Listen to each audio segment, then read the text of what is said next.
We'll guide you through how to understand Claude limits effectively. If you find this helpful, consider subscribing and liking the video. First, go to the Claude AI website and log into your account. Once you're in, navigate to the Settings section, usually found in the lower left corner under your profile icon. Click on it, and you'll see various options. Look for the Usage Policy section. This is where you can see specific details about your Claude usage limits. It's important to know that these limits can vary based on your subscription plan. If you're on a free plan, you'll have a different limit compared to a premium plan. The limits typically include the number of queries you can make per day or month. If you're approaching your limit, you might notice a slowdown in response times, or you may not be able to make further requests until your limit resets. To manage your usage more effectively, consider upgrading your plan if you find yourself hitting the limits often.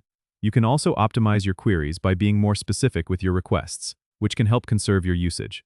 Remember, understanding and managing these limits ensures you get the most out of your Claude experience without interruption.